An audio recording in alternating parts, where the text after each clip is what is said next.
Hello, and welcome to Virtual Birding. I actually had some more sort of off-the-wall things like recording bird songs planned, but then I found this park, and so we are going to be looking for Yellow-crowned Night Heron today, which is a bird that is quite common at this park, based on the one time that I've been here, so I think we've got a pretty good chance at it. It's definitely the specialty bird at this spot.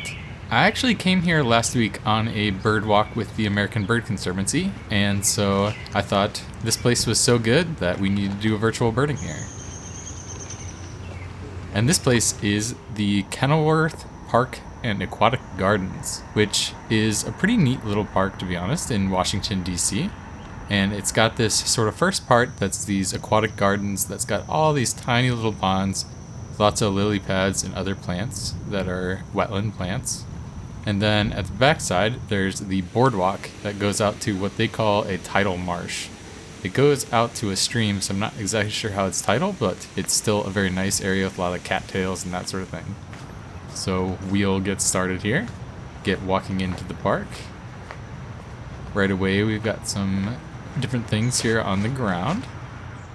We've got a nice eastern gray squirrel, very familiar sight here on Virtual Birding, and then quite a few robins all gathered together right around that tree. Definitely must be some good things to eat there. But I will say, we are on the little bit of the late side getting started this morning, and that's because this park doesn't open up until 8 a.m., which, when sunrise is at 5:30, is pretty much the middle of the morning. I think that'll hurt our chances a little bit on some things, but on other things like maybe turtles and insects, it actually probably improves our chances. Actually, there's a turtle moving into the pond just right there. That's very neat. Got an eastern musk turtle. It's actually a turtle I've only ever seen twice before, so that's very, very cool. Got some insects here. Looks like a dragonfly.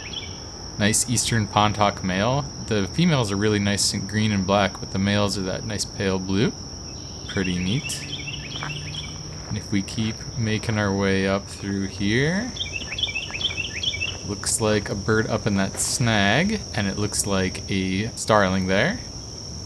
Actually looks like it might have some sort of nest or something in the cavity there. It actually came out of that cavity where it flew into.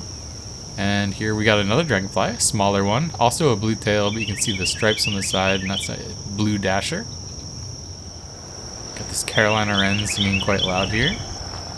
We'll keep making our way along these ponds. The ponds here are actually where the yellow-crowned night herons are most likely, so I suspect we'll find them here in this aquatic garden. But before that, here's a big old common snapping turtle, looking quite a bit like a dinosaur as it splashes into the marsh. But when we were here last week, there were quite a few yellow-crowned night herons here, so this is where I expect we'll see them. My guess is we'll have one before we get out to the boardwalk, but if not, we had quite a few on the way back last time, so I think we've got a good shot. There's a bird up high in the sky there. It looks like an osprey, which is a new one for us. There's definitely quite a few ospreys that must nest around here somewhere, although I haven't seen the nest itself, because last time there was quite a few of them as well. I'll be surprised if this is the only one we see. Definitely good hunting grounds for them here.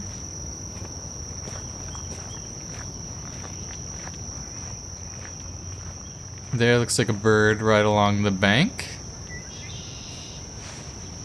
Got a nice red-winged blackbird. Looks like it's caught some sort of insect on the side of the bank.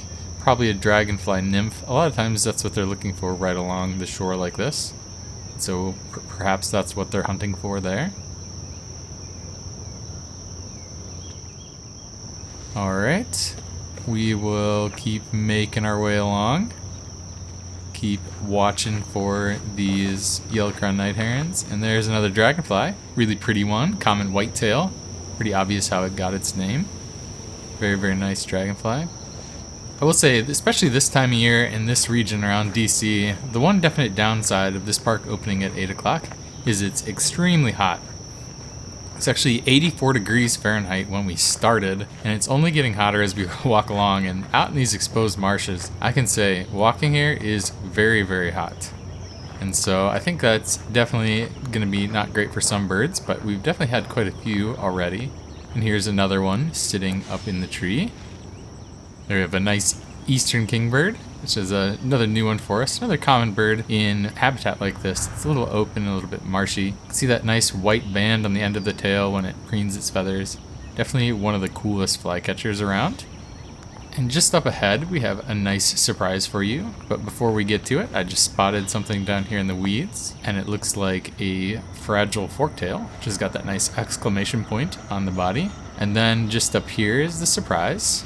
When I was here last time, I found this orchard oriole nest. And so you can barely see the female there sitting on the nest. Last time, I think it was on eggs, but now a week later, it looks like they have nestlings. You can see the female carrying that white ball out of the nest, and that's actually the fecal sac, the sort of poop of the nestlings. Now distant here, we've got a nice great crested flycatcher.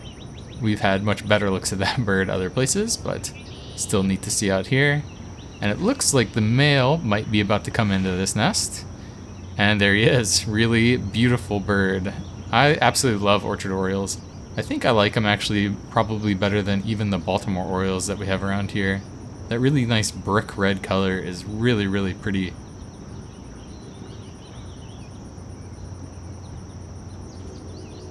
It looks like he's having a little bit of trouble finding a taker for that big insect that he brought in. We'll say female birds tend to be pretty good about bringing in the right size prey to the nestlings, but the males aren't always that good at it. They sometimes will bring in insects that are bigger than the nestlings themselves. When I worked with black-capped vireos in Oklahoma, this used to happen all the time, where the nestlings would have just hatched out of the egg and were teeny tiny, and the female would bring in little balls of gnats, and the male would bring in gigantic cicadas that were bigger than the nestlings themselves. But it looks like maybe he got somebody to eat it, and there he goes. Alright, saw both the male and the female, so we'll leave him alone and keep making our way along. There's another insect right along the side.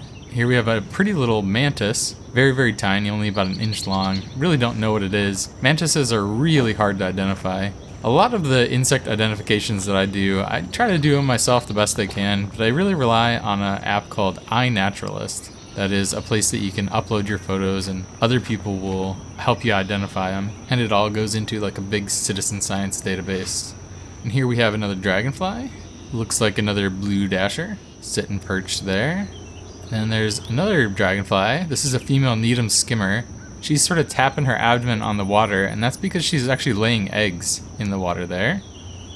And just above, I think I see the male. Yep, nice male Needham skimmer, kind of more orangey red. Very, very pretty. Alright, well, we did not see the Yellow-crowned Night Heron out here in these aquatic gardens, but that's alright. We'll probably get him on the way back, but we'll get out here into the marsh along the boardwalk, see what we can find out here. The last time I was here, we didn't find any Yellow-crowned Night Herons out here, but there's no reason you couldn't, so we'll have to just keep our eyes open. There goes a bird flying there. Got a rock pigeon sort of just zipping through. So we'll keep moving along. And there out in the distance is a nice great egret. You can really see the big plumes going off that bird. And then just above it, there's a second one sitting up high on that dead snag. So there's a type of heron, just not the one we're looking for. So we'll keep making our way up the boardwalk. There's actually a couple things out here that I think we could find that would be new for us, so we'll have to keep our eyes open. Last time there was green heron out here and willow flycatcher, so those are really the two that I'm looking for, but we'll have to see what we find.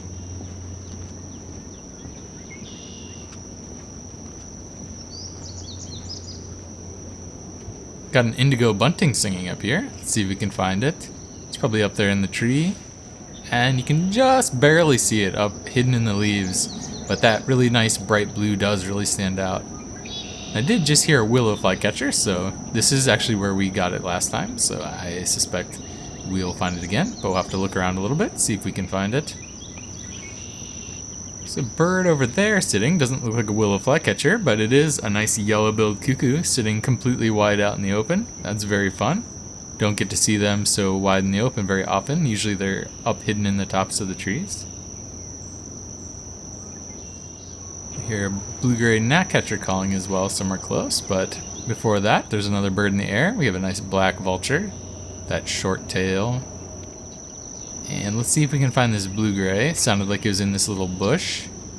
Another bird that is quite hidden down in, but there you can see it just sort of bopping about behind the leaves. More birds in the air. Got nice chimney swift there. There's actually a few of them up there if you scan around.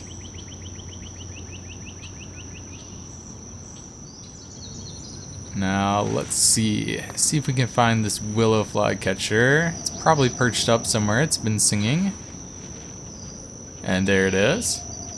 Pretty gray flycatcher. Can't really tell too much on it, but really honestly with these Empidonax flycatchers, the song is probably more important anyways than what they look like. And we did hear it, and it was giving that sort of classic Fitzbue call. So we know it was a willow flycatcher. That was a pretty good little flurry of birds in that little marshy spot, but we'll keep heading out to the end of the boardwalk, see if we can see anything sitting out here on some of these ponds. We'll take a quick scan here, see what we can find, see if there's anything out there.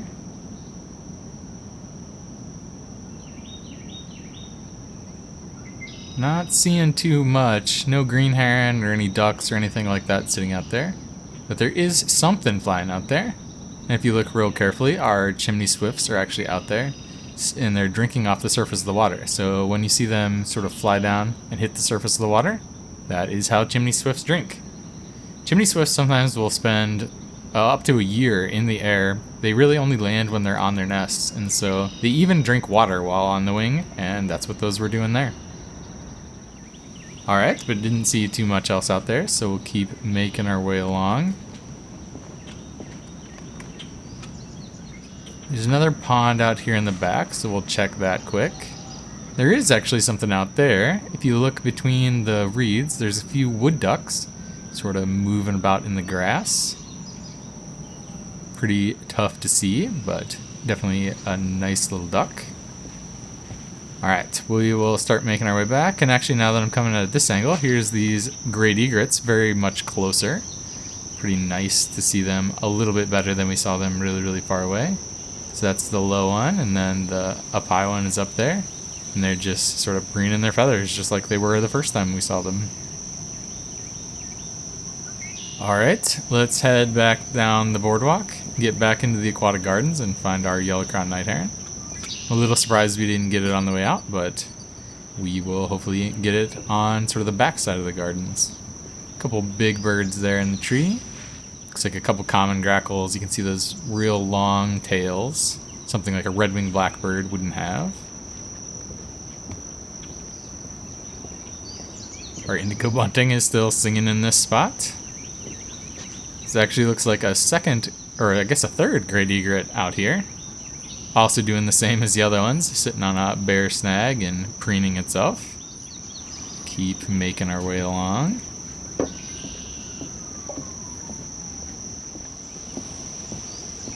Something just red jumped up there. I was hoping for something like a tanager, but that is a very pretty cardinal, so can't complain.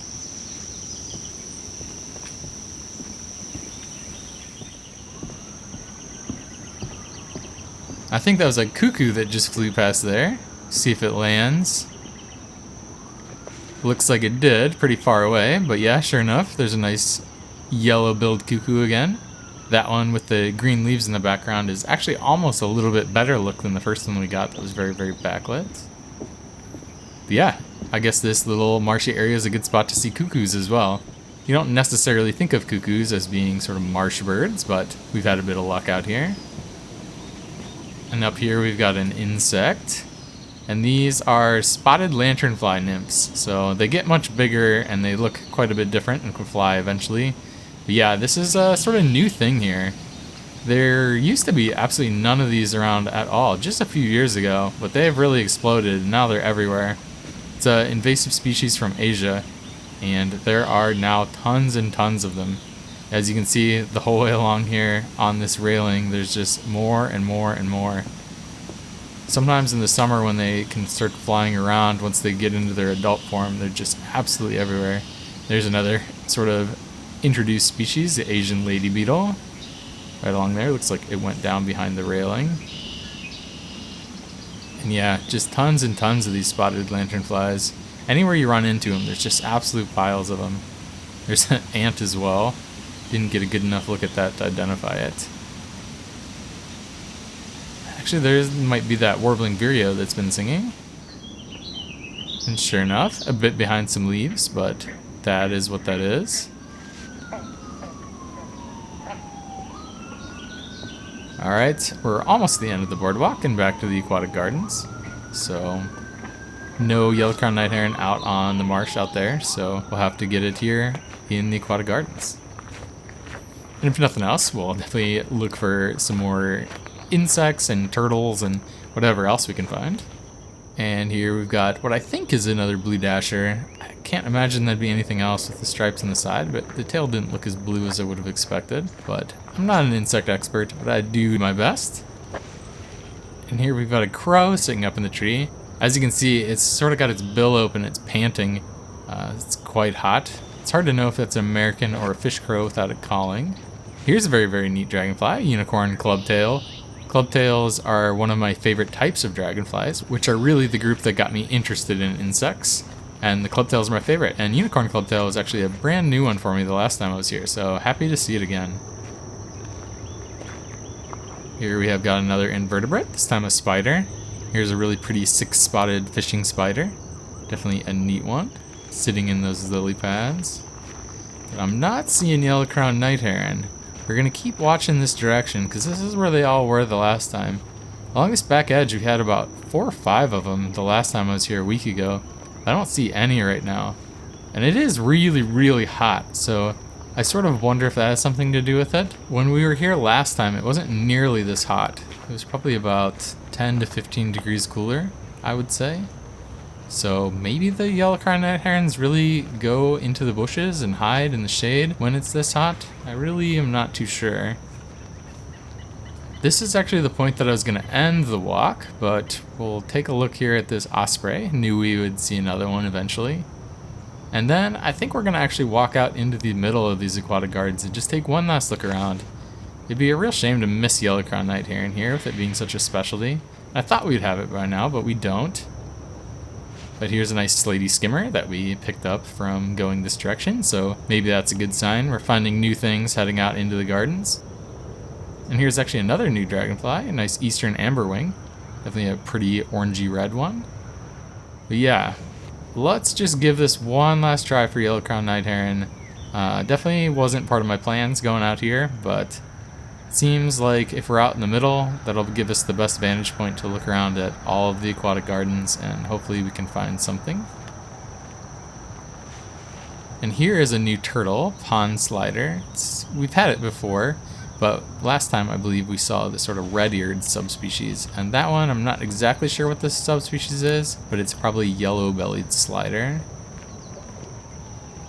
Here's a guy taking a picture of something that might be worth checking out. And yeah, there it is. There's our yellow-crowned night heron. You can see it doing that flutter, so it is very, very hot. And then, I'm not really sure what this is. Maybe this is some sort of way that they cool down, but I've actually never seen this before. This is definitely different behavior. It's odd that it stuck its tail completely between its legs. Its like entire body is basically like inverted. That's very strange. Yeah, I've definitely never seen this before. Looks like our photographer friend moved up a little bit, so let's get a little bit closer look. As I said, this is definitely a new behavior for me, so kinda interesting to see. This fish crow is above us making a lot of noise. That's probably what that crow was before. This is where that crow was hanging out. And yeah, I don't know, it's kind of opening up its feathers, showing sort of the skin of its belly. I don't know if it's trying to sort of get rid of heat there. Also, I mean, it is just sitting right in the sun when it's doing this too. I'm not really sure. I don't know. The underside of that bird is lighter than the back, and sort of lighter colors reflect the sun better, so maybe that's why it's sort of turning itself inside out. Not too sure, but here we've got 2 more turtles. Here's that more typical red-eared slider, which is another subspecies of pond slider. And then we also have got that eastern painted turtle. But yeah, definitely a weird way to see yellow-crowned night heron, but we did it. We got it. So we'll start making our way out here. Definitely one of the hottest walks that we've done in virtual birding. And if I can help it, it'll be the hottest walk that we do. Usually I like to get out a little bit earlier in the morning, but just not possible here. All the same, still definitely a place worth coming, and we got a lot of really great birds. So for our walk summary, we had 30 species of birds, 1 species of mammal, 1 species of amphibian heard only, and 4 reptiles, and 11 invertebrates in 0.8 miles walking in an hour and 45 minutes. And we just barely got our target bird. For the species list, anything that we only heard will have an HO after it, and anything that's new for our virtual birding life list will have an N. Now, like I often do, I'll pick a bird of the day that can be the target bird, but it doesn't have to be. And I think probably, I almost hate to pick a yellow-crowned night heron because it was such a weird way to see it, but I think that's what it's gotta be. That sort of cooling behavior, or at least that's what I suspect it was definitely really neat and something I've never seen before. So hard to not pick it as the bird of the day. That said though, eastern musk turtle, unicorn clubtail, not birds, but definitely huge highlights, at least for me. So for our virtual birding life list, we have 186 species with 7 new today, 10 species of mammal, 4 species of amphibians with 1 new today, 4 species of reptile with 2 new today, and 19 invertebrates with 11 today. Thanks for joining me on this very hot day at Kenilworth Park and Aquatic Gardens. Hope you enjoyed it as much as I did. I'll see you on the next one, and happy birding!